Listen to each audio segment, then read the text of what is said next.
Hello and good morning to all of you. Myself Pawan Jha, Director Vijay Study Circle Ranchi welcomes you in this class. हमारी class आज जो है वो JPSC पर concentrated है और जेपीएससी का हमने आज लिखा है पीटी एंड मेंस, क्योंकि हमारा टॉपिक ही आज ऐसा है जो कि पीटी और मेंस दोनों में वो वैलिड है। वो देखिए वो टॉपिक क्या है, ये टॉपिक है हमारा ग्लोबलाइजेशन। ग्लोबलाइजेशन का अर्थ होता है, हिंदी में चलेंगे, वैश्वीकरण। ये एक ऐसा टॉपिक है जो हमारे पीटी में भी है और ये हमारे मेंस में भी है, तो इसलिए हमने लिख दिया पीटी एंड मेंस। लेकिन टॉपिक तो एक ही है फ्रेंड्स, लेकिन दोनों में अंदाज बदल जाते हैं। पीटी का अंदाज बदल जाता है और मेंस का अंदाज बदल जाता है। किस चीज का? क्योंकि आप जानते हैं कि पीटी हमारा ऑब्जेक्टिव होता है मल्टीपल चॉइस, तो उसका एक लिमिटेशन है, और मेंस हमारा होता है सब्जेक्टिव, तो इसका एक दायरा अलग होता है। इसलिए टॉपिक्स भले सेम हो लेकिन आपके अप्रोच का डिफरेंस आता है, तो उस बात की भी मैं चर्चा करूंगा। पीटी उस तुलना में मेंस से ज़्यादा थोड़ा सा इजी आता है, चूंकि इस वजह से क्योंकि इसमें फैक्ट्स ज़्यादा होते हैं और प्लस हमारे पास आंसर भी दिया होता है, चॉइस होते हैं, और मेंस में तो आपको लिखना पड़ेगा। तो इस दोनों पॉइंट ऑफ व्यू से चलेंगे। पहले मैं ये बता दूं कि ये सब्जेक्ट इकोनॉमी के अंतर्गत आएगा। अगर आप पीटी में जाएंगे तो पीटी में ये पेपर 1 के अंतर्गत आएगा, और अगर आप मेंस में जाएंगे तो पेपर 5 में इकोनॉमी है और इसका सेक्शन सी जो है उसके अंतर्गत ये ग्लोबलाइजेशन आएगा। लेकिन भले अप्रोच अलग हो, लेकिन एक चीज तो तय है कि आज जिस तरह के स्टैंडर्ड के क्वेश्चन पूछे जाते हैं बिना कॉन्सेप्ट के नहीं हो सकता, चाहे आप पीटी दे रहे हो चाहे आप मेंस दे रहे हो। तो एक जो बेसिक कॉन्सेप्ट होती है ग्लोबलाइजेशन की या किसी भी टॉपिक की, उसको कॉन्सेप्ट को आपको बनाना पड़ेगा।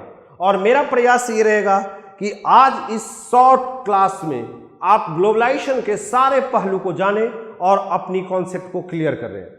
आप जैसा जानते हैं कि मैं निरंतर इस तरह के वीडियो बनाते रहता हूं और ई ज्ञान सागर के थ्रू आपके पास, आपके घरों तक पहुंचता है। ई ज्ञान सागर हमारी सहयोगी पार्टनर है जो हमारे ऑनलाइन क्लासेस को 24 आवर्स आप तक पहुंचाती है। आप जितना मर्जी चाहें, जितनी बार चाहें इन क्लासेस को देख सकते हैं और इसको आप एसेस कर सकते हैं। कंप्लीट जेपीएससी की हमारी क्लास, ऑनलाइन क्लासेस जो कि रिकॉर्डेड है, वो पीटी और मेंस की कंप्लीट क्लास अवेलेबल है, जो एनी टाइम आप देख सकते हैं, और उसके साथ साथ उसकी पीडीएफ अवेलेबल है। ये दोनों ही मीडियम में अवेलेबल है, हिंदी और इंग्लिश दोनों में ही अवेलेबल है। इसके अलावा आप वीक में एक दिन हमसे रूबरू होते हैं, लाइव आपके डाउट जो क्वेश्चंस होते हैं वो एक दिन आप हमसे अपने डाउट को क्लियर भी कर सकते हैं। तो ये काफ़ी अच्छी व्यवस्था है, और इस वीडियो के माध्यम से मैं इसी चीज़ को आपको हाईलाइट करता हूं कि कैसे आप इस तरह के क्लासेस को रेगुलर बेसिस पर एसेस कर सकते हैं। तो एक तरह से ये प्रमोशनल क्लासेस हैं जिसको आप गंभीरता से देखेंगे, और जो नंबर्स स्क्रॉल कर रहे हैं आपके वीडियो के नीचे में, उन नंबरों पर आप संपर्क करके अपने क्लासेस को एक्टिव कर सकते हैं। डिटेल जानकारी भी आप उन नंबर पर कॉल करके या व्हाट्सएप करके आप प्राप्त कर सकते हैं। चलिए आज अपने टॉपिक पर चलते हैं, ग्लोबलाइजेशन पर। ग्लोबलाइजेशन में क्या क्वेश्चन हो सकते हैं? जैसा हमने कहा कि पीटी और मेंस दोनों हैं, तो इसको दोनों को ध्यान में रख करके मैं क्वेश्चन का नेचर बताता हूं। देखिए, पहले तो जब आप पीटी की बात करते हैं तो पीटी में भी आपका क्वेश्चन हो सकता है ग्लोबलाइजेशन के मीनिंग को लेकर कि इसकी मीनिंग क्या है, इसका एग्जैक्ट मीनिंग क्या होता है, अर्थ क्या होता है। उसके बाद पीटी में दूसरा क्वेश्चन आपका इस तरह से हो सकता है कि इंपैक्ट ग्लोबलाइजेशन की कहां आए, किन किन क्षेत्रों में। दूसरा, पीटी में एक दायरा और बढ़ जाता है कि आंकड़ों का, डेटाज का,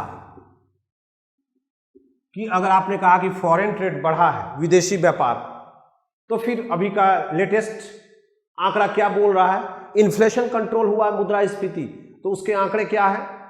यह सब का काम आपको मेंस में भी आएगा। यहां पर एक चीज और ऐड कर लीजिए कि कंपोनेंट ऑफ ग्लोबलाइजेशन कौन कौन है। वैश्वीकरण के अंग कौन कौन है, यहां पर कंपोनेंट्स कौन कौन है वैश्वीकरण के, क्या होता है, इनमें से कौन सा चीज हमारे मेंस के लिए जरूरी है। देखिए लगभग सारा चीज मेंस में भी है, सारा चीज मेंस में भी है, इसका मीनिंग, कंपोनेंट्स, इंपैक्ट, ये हमारे मेंस में भी है, ऐसा कुछ नहीं है। लेकिन मेंस में एक दो चीज एक्स्ट्रा भी आएंगे आपको।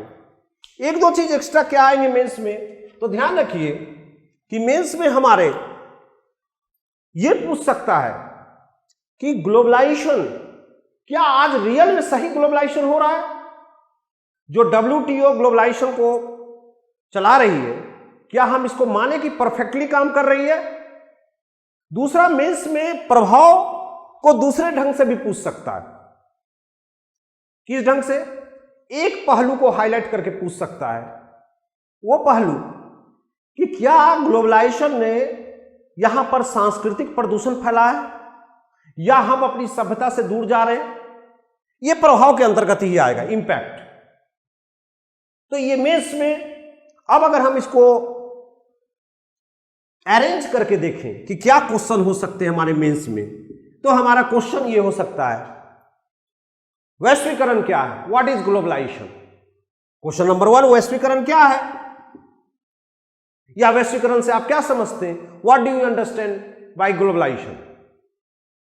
इसके सकारात्मक और नकारात्मक प्रभावों को बताइए, explain its positive and negative impact. इसके सकारात्मक और नकारात्मक प्रभावों को बताइए। ये एक ऐसा क्वेश्चन है, अगर 40 मार्क्स में आता है, जिसके पूछने की संभावना सबसे ज्यादा है। अब इसी का दूसरा क्वेश्चन इस तरह से हो सकता है, क्या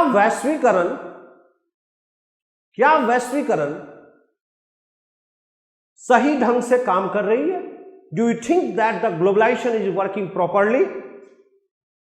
कुछ उदाहरणों के साथ इसको स्पष्ट कीजिए, explain with some examples.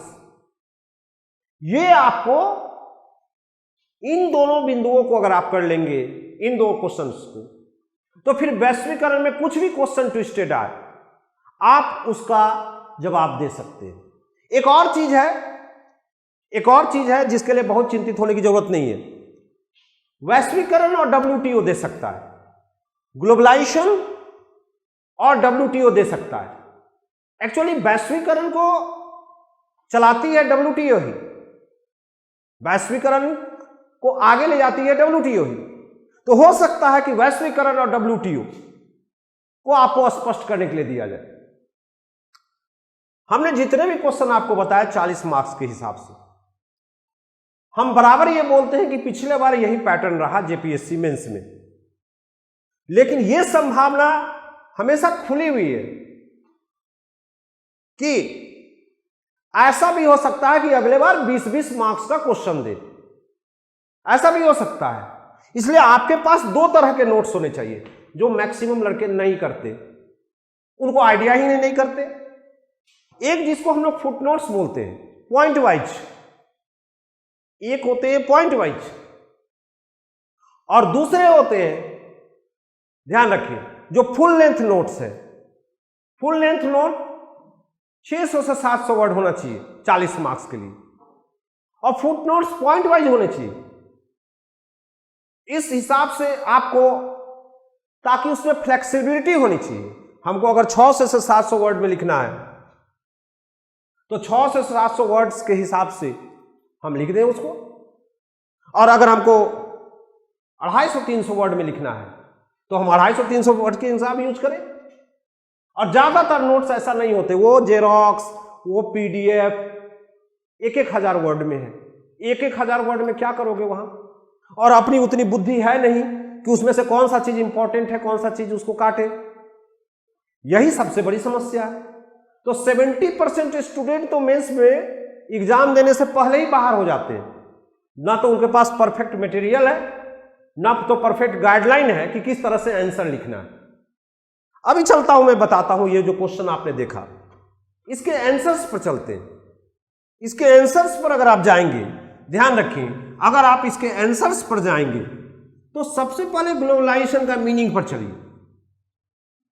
Meaning, what is globalisation. Globalisation क्या है, what is the meaning of globalisation. देखिए कितना सिंपल है ये, और उस पर कितने 5 लाइन लिखे जा सकते हैं। मीनिंग तो एक लाइन में है। जब एक देश की अर्थव्यवस्था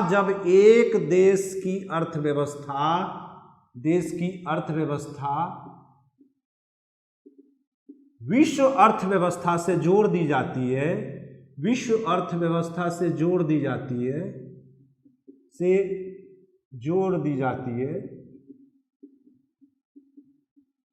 तो इसी को कहते हैं वैश्वीकरण। When one country economy is connected with the world economy, that is called globalization। परिभाषा अर्थ यही है। अब इसको इलेबोरेट करना, अगर 20 मार्क्स का क्वेश्चन है तो 4 से 5 लाइन में इलेबोरेट करेंगे। अगर 40 मार्क्स का क्वेश्चन है तो हमारे पास पर्याप्त समय और वर्ड है, हम उस हिसाब से इलेबोरेट करेंगे। पहले तो आप इसका मीनिंग समझिए। एक देश की अर्थव्यवस्था विश्व अर्थव्यवस्था से जोड़ दी जाती है। यहां एक देश भूल जाइए, यहां पर रख दीजिए भारत, यहां एक देश की जगह रख दीजिए भारत, और विश्व अर्थव्यवस्था, यहां पर भारत की अर्थव्यवस्था दुनिया की अर्थव्यवस्था से जुड़ गई, इसको रख दीजिए। यही हो गया ग्लोबलाइजेशन। भारत में ग्लोबलाइजेशन जोड़ दीजिए का मतलब, जैसे भारत एक देश है, भारत में एक स्वतंत्र सरकार है, उत्तरदायी रिस्पॉन्सिबल गवर्नमेंट है। इसने नीतियां बनाई और उस पर कोई दबाव नहीं है। वो सीमा शुल्क कितना रखेगी, वो उत्पाद शुल्क कितना रखेगी, ठीक है, वो सब्सिडी कितना देगी, ये सब भारत पर डिपेंड करता है। इंडिया पे उसको कोई नहीं रोक सकता, हमको जितना मर्जी उतना रखेंगे। लेकिन जब आप वर्ल्ड इकोनॉमी से जुड़ेंगे तो ऐसा नहीं है। इसके गाइडलाइन है कि आप इतना से ज्यादा टैरिफ नहीं लगा सकते, आप एक लिमिट के बाद सब्सिडी नहीं दे सकते। आप बंध गए दुनिया की अर्थव्यवस्था से, क्योंकि आपका सबका ट्रेड होगा, दुनिया के सभी देश एक दूसरे से जुड़े हुए हैं, तो अलग अलग देशों में अलग अलग कानून रहेगा, अलग अलग देशों में अलग अलग कानून, अलग अलग टैक्स रहेंगे, तो ट्रेड कैसे चलेगी? तो आपको वो रूल मानना पड़ेगा। इसलिए तो आप दुनिया की अर्थव्यवस्था से जुड़ गए, तो पहले तो आप नियम मानेंगे उसको। दूसरा आप क्या करेंगे, अब अगर आप नियम को फॉलो कर रहे हैं, अब आपका दुनिया का मार्केट खुल गया आपके लिए, आप भी अपना सामान कहीं भेज सकते हैं, आप अपना सामान कहीं भेज सकते हैं, दूसरे देश का सामान आपके यहां आएगा, आप उसको एंजॉय कर सकते हैं। जैसे कि सपोज कि हमारे भारत में हम लोगों ने मान लीजिए कि किसी चीज का आविष्कार किया, ठीक है, हमने कोरोना वैक्सीन की ही खोज कर ली। अब कोरोना वैक्सीन की हमने खोज कर ली, अब हम दुनिया की अर्थव्यवस्था से जुड़े हुए हैं, इसको कहीं भी दुनिया में सेल कर सकते हैं और कहीं से भी हम प्रॉफिट प्राप्त कर सकते हैं। लेकिन जब आपकी इकोनॉमी क्लोज थी, जब आपकी बंद थी, या आप विश्व अर्थव्यवस्था से नहीं जुड़े हुए थे, तो आपको वो चीज नहीं था। आप अपने देश में नियम बनाए थे, आप अपने देश में सिमटे हुए थे। इसलिए विश्व की अर्थव्यवस्था के साथ आप अगर जुड़ते हैं तो आपको फायदा हो रहा है। लेकिन यहां पर ध्यान रखिए, ये तो हो गया मीनिंग। इतना एक्सप्लेनेशन अगर आपको 40 मार्क्स का है तो वहां पर आप इतना डिटेल में लिखिएगा। लेकिन क्वेश्चन अगर छोटा है 20 मार्क्स का, तो 2 लाइन में एक्सप्लेनेशन दे दीजिए कि इस वजह से देश की नीतियों में बदलाव लाया जाता है, पॉलिसीज बीइंग फ्रेम्ड, और अंतरराष्ट्रीय नीतियों को फॉलो किया जाता है। इस नीति को, इस पॉलिसी को, इस पूरे सिस्टम को कौन देखती है? इस पूरे सिस्टम को WTO देखती है। WTO को गाइडलाइन में होता है, वर्ल्ड ट्रेड ऑर्गेनाइजेशन। अब आइए कि इस ग्लोबलाइजेशन के क्या क्या कंपोनेंट हैं, कौन कौन से तत्व हैं ग्लोबलाइजेशन के। देखिए, ग्लोबलाइजेशन के 4 कंपोनेंट हैं, 4 पहला कंपोनेंट है फ्री फ्लो ऑफ ट्रेड, व्यापार का मुक्त प्रवाह, व्यापार पर कोई रोक नहीं होगी। दूसरा है free flow of capital, capital पूंजी का निर्बाध प्रवाह, इसको कोई नहीं रोकेगा, ठीक है। तीसरा है free flow of technology, free flow of technology, तकनीक का मुक्त प्रवाह, फ्री। और चौथा है free flow of labour, free flow of labour, श्रम का मुक्त प्रवाह, फ्री फ्लो ऑफ लेबर, श्रम का मुक्त प्रवाह। चारों हैं, free flow of capital, free flow of technology, free flow of labour, श्रम का मुक्त प्रवाह। फ्री फ्लो का मतलब आप कोई बंधन नहीं लगाइएगा, यही तो है इसमें कि बंधन नहीं। अब 4 कंपोनेंट हो गए। अब जरा देखिए ये ग्लोबलाइजेशन कब आया। देखिए ये 90s में आया है, भारत और दुनिया में 90s में आया है, WTO 95 में बना है। तो वैश्वीकरण के कारण में एक सबसे बड़ा कारण है IT सेक्टर, इंफॉर्मेशन टेक्नोलॉजी। हमारा इंटरनेट, कंप्यूटर, इन सब के कारण यह संभव हो पाया वैश्वीकरण, जब दुनिया के लोग कनेक्ट हुए एक दूसरे से। तो सबसे बड़ा कारण तो यही हो गया कि आपके सूचना क्रांति हो गई और साधन आपके पास, रिसोर्सेस आ गए, जिससे आप एक दूसरे से कनेक्ट हुए। तो कारण आपने दे दिया, कंपोनेंट दे दिया। अब आइए इस वैश्वीकरण का क्या प्रभाव हुआ है, what is the impact of this globalisation. अगर आप इस वैश्वीकरण के प्रभाव पर जाएंगे तो यहीं पर अब आपका एनालिसिस शुरू होता है।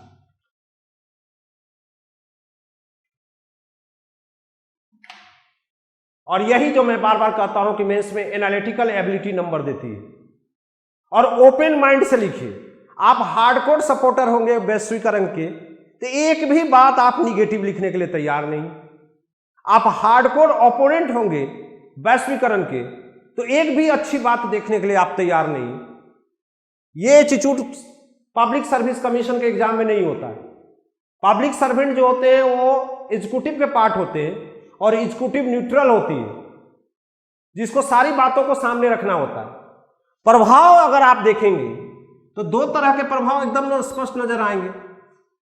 एक पॉजिटिव प्रभाव है इसके, पॉजिटिव प्रभाव, और स्वाभाविक है कि कुछ निगेटिव प्रभाव होंगे। इन दोनों को आपको लिखना होगा और फिर आपको बताना होगा कि कौन सा प्रभाव और क्या करना चाहिए। देखिए पॉजिटिव प्रभाव कैसे होगा कि पॉजिटिव प्रभाव हम दिखाएं। पॉजिटिव प्रभाव तो ये होगा कि आपने लागू कब किया, 90 में, 90 में जो हमारी स्थिति थी 1990 में, क्या 2020 में भी हम वही हैं? ये तुलनात्मक पिक्चर देंगे तो नहीं। तो क्या पॉजिटिव्स हुए हैं? बहुत सारा पॉजिटिव्स हुए हैं। सबसे पहले आप देखिए आपका जो मुद्रास्फीति है वो नियंत्रित हुई है, सिंगल डिजिट में आई, उस समय डबल डिजिट में थी।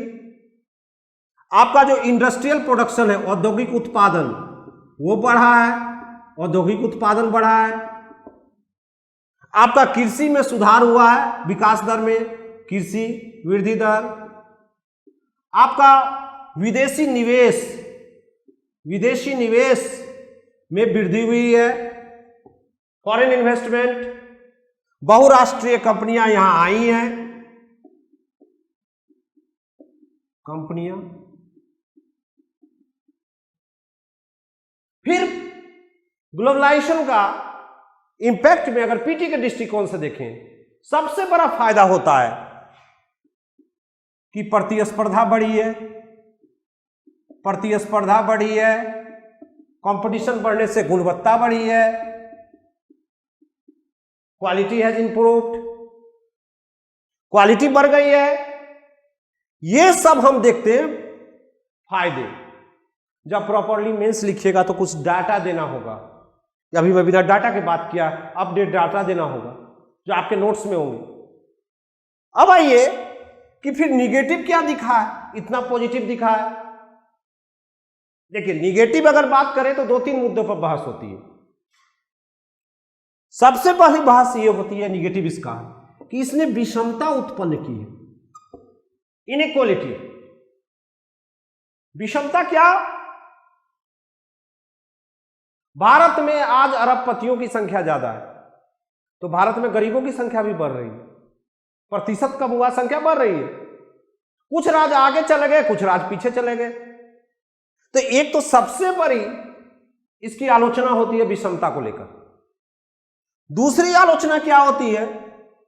इसकी दूसरी आलोचना होती है कि हमको अपने संस्कृति से दूर ले जा रहा है। हमारे यहां सांस्कृतिक मूल्य गिर रहे हैं, कल्चरल वैल्यूज इज डिग्रेडिंग, हम पश्चिमी प्रभाव में आ रहे हैं, ये एक वर्ग का मानना है। देखिए ये ग्लोबलाइजेशन का स्वाभाविक प्रक्रिया है।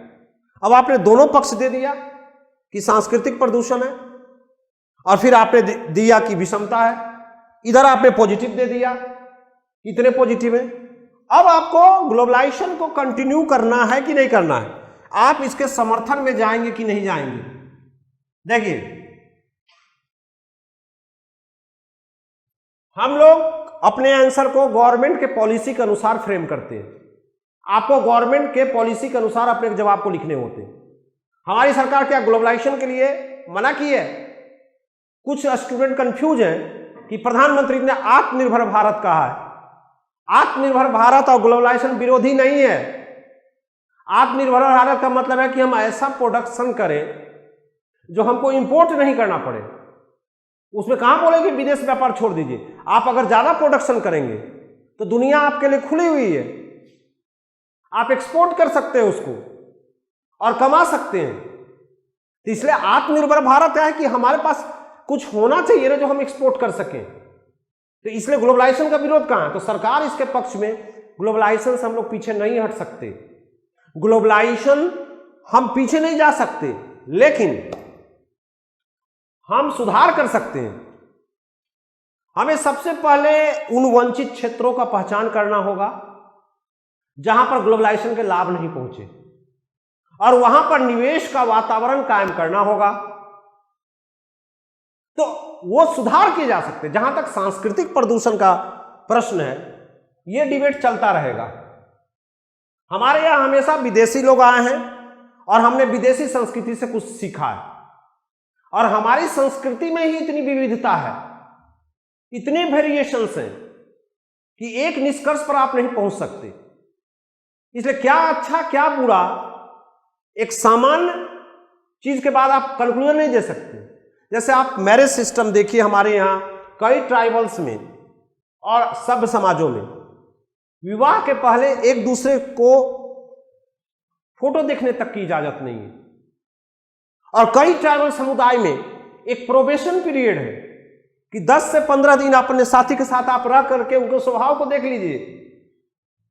आप किस कल्चर को बेहतर मानते हैं, कहां से आपका निष्कर्ष निकलेगा? आपकी सोच होगी कि एक को आप मानेंगे ये अच्छा वो अच्छा। इसलिए सांस्कृतिक प्रदूषण कुछ नहीं होता। अगर बाहरी चीजें यहां आई हैं, Mother's Day, Father's Day, Valentine's Day, तो हमारे भी होली दशहरा पहुंच गए अमेरिका में।